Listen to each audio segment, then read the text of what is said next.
ڕێز و سڵاو بۆ ئێوە بینەرانی خۆشەویستی تەلەڤیزیۆنی کۆمەڵە بە یارمەتی ئاوڕێیانی هاوکارم لە خزمەتتاندان بۆ پێشکەشکردنی گەشتی هەواڵەکانی ئەمڕۆی یەکشەممە.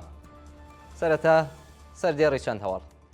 ناڕەزایەتی کوردانی خوراسان لە گواستنەوەی ئاوی ناوچەکانیان بۆ مەشهەد. درێژکردنەوەی ماوەی بەندکرانی سامان کەریمی و فەرزانە ڕەشیدی لە بانە.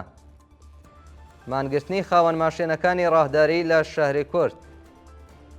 گواستنەوەی دوو بەندکراوی سیاسی بۆ زیندانی ئەڤین. خۆپێشاندانی ئێرانیانی ئازادیخواز لە ئاڵمان و خۆپێشاندانی خەڵکی ئیسرائیل و کۆمەڵکوژی بەردەوامی فەلەستینیەکان لە غەزە.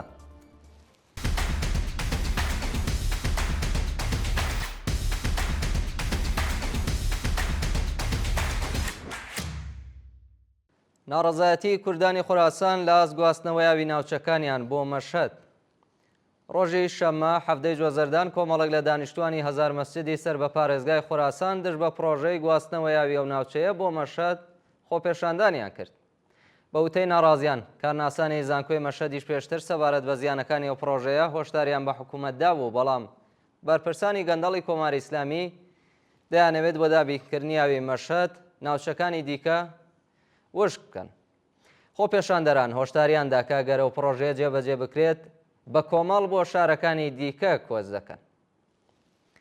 درێژکردنەوەی ماوەی بەندکرانی سامان کەریمی و فەرزانە ڕەشیدی لە شاری بانە. وێڕای تێپەڕبوونی دوو هەفتە بەسەر کاتی دەست بەسەرکرانی فەرزانە ڕەشیدی تەمەن 26 ساڵ و خوێندکاری زانکۆی پێیام نووری بانە و هاوژینەکەی بە ناوی سامان کەریمی تەمەن 33 ساڵ لەلایەن ئیدارەی دەڵاتەوە. هیچ زانیاریەک لەسەر چارەنووسیان لە بەردەستدا نییە.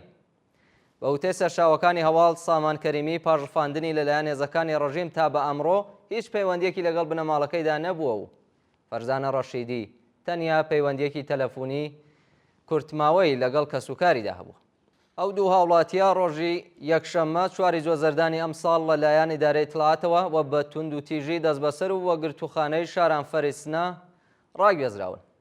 شانی باسە کە سامان کەریمی پێشتر لەلایەن لقیەکی دادگای ئینقلابی سنە بە تۆمەتی بەغی لە ڕێگەیەندامەتی لە یەکێک لە حەزبە نایارەکانی ڕەژیم بە ئیعدام و 11 ساڵ زیندان مەحکوم کرابوو، بەڵام سزای سێدارەی لە دیوانی باڵای وڵات هەڵوێشێنراوەتەوە. بێسەر و شوێنکرانی 3 ساڵەی ئیدریس فەقیهی و نیگەرانی بنەماڵەکەی.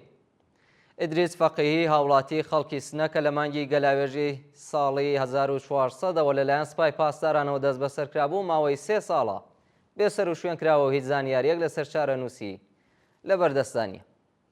ڕۆژی 5 گەلاوێژی ساڵی 1400 تاوی ئیدریس فەقیهی پاش شەڕێکی سەخت لەگەڵ هێزەکانی سوپای پاسداران لە گوندی عیلمابادی بۆکان بە برینداری دەست بەسەر و بێسەر و شوێن کرا. لە ماوەی 3 ساڵی ڕابردوودا بنەماڵەی فەقیهی بەردەوام سەردانی ناوەندەمنی و قەزایەکانی ڕژیمیان کردووە، بەڵام هیچ زانیاریەکیان لەسەر چارەنووسی ناوبراو دەست نەکەوت. کۆبوونەوەی کرێکارانی مەیدانی نەوتی یاد ئاوەران لە خوزستان.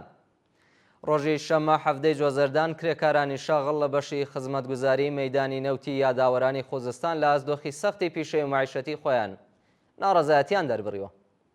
بە وتەی کرێکاران ماوەی چەند مانگە هیچ حەقدەست و مەزایان وەرنەگرتووە و لە دۆخێکی سەختدا دەژین. لە ماوەی یەک مانگی ڕابردوودا چەند جار دژ بە نەدانی داخوازی خۆپێشاندانیان کردووە، بەڵام بەرپرسانی ڕەژیم هیچ بایەخێکیان بە کێشە و گرفتەکانیان نەداوە و بەڕێوەبەرانی شرکەتیش هەڕەشەی دەرکردنیان لە ژمارێک لە کرێکاران کرد.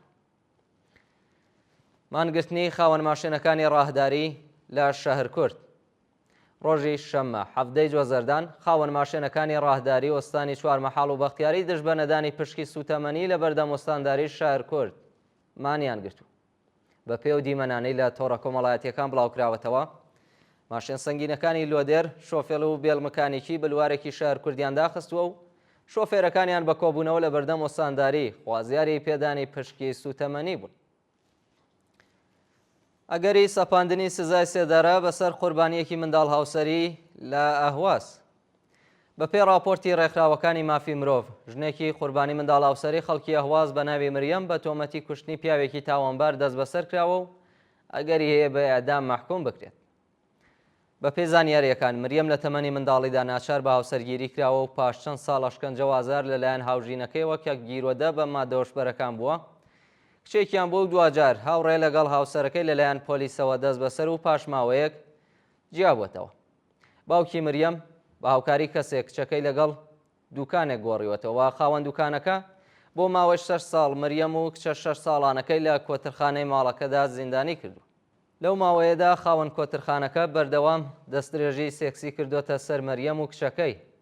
مریەم چەند جار هەوڵی دەرباسکردنی خۆی و کچەکەی داوە و لە دوا هەوڵیدا سەرکەوتوو بووە، بەڵام تاوانبار بە دوایدا کەوتووە و لە شەڕێکدا کوژراوە. ئێستا مەریەم هاوڕێ لەگەڵ پیاوێک و دوژنی دیکە دەست بەسەر و بە هاوکاری لە کوشتن تۆمەتبار کراوە.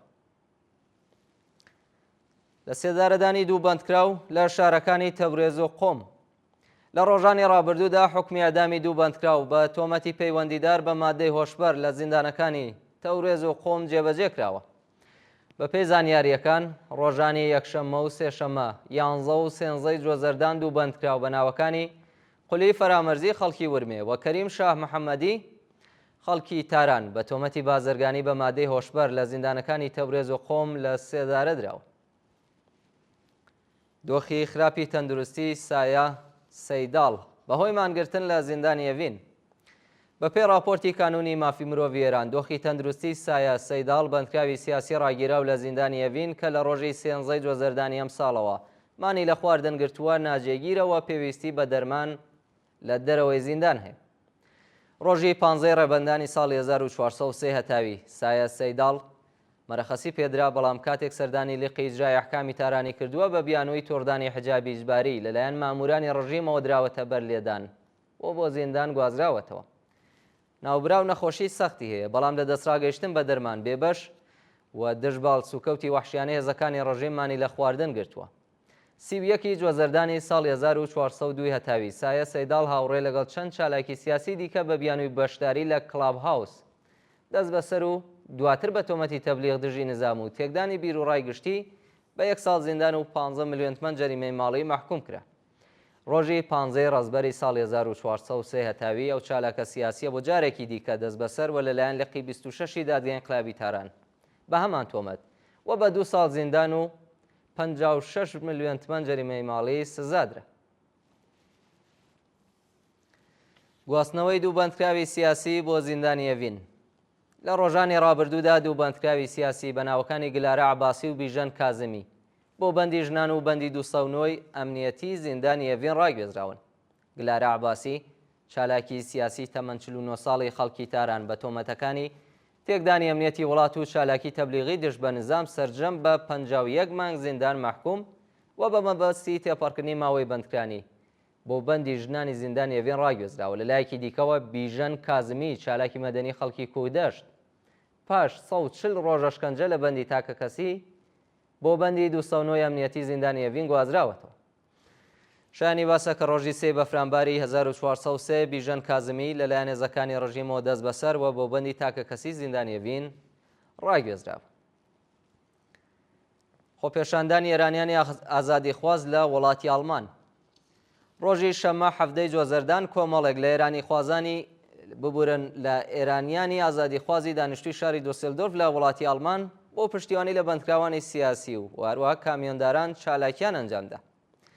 لەو کۆبوونەوەیەدا حامیانی کارزاری نابۆ ئەدام، ئەندامانی کەمپەینی نابۆ ئەدام، کانونی داکۆکی لە دموکراسی هۆلەند و ژمارەیەک چالاکی سیاسی بەشدار بوون و خۆپێشاندەران بە کۆبوونەوە لە بەردەم وێزگەی قەتاری دۆسێلدۆرف دژ بە کۆماری ئیسلامی دروشمیان بەرز کردەوە و خوازیاری هەڵوەشانەوەی سزای سێدارە و ئازادی هەموو بەندکراوانی سیاسی بوون. بەشداربووان هەروەها پاڵپشتی خۆیان لە مانگرتنی سەراسەری کامیۆنداران دووپات کردەوە و خوازیاری پەیوەستبوونی هەموو چین و توێژەکانی کۆمەلگا بەو کەمپەی نەبوو.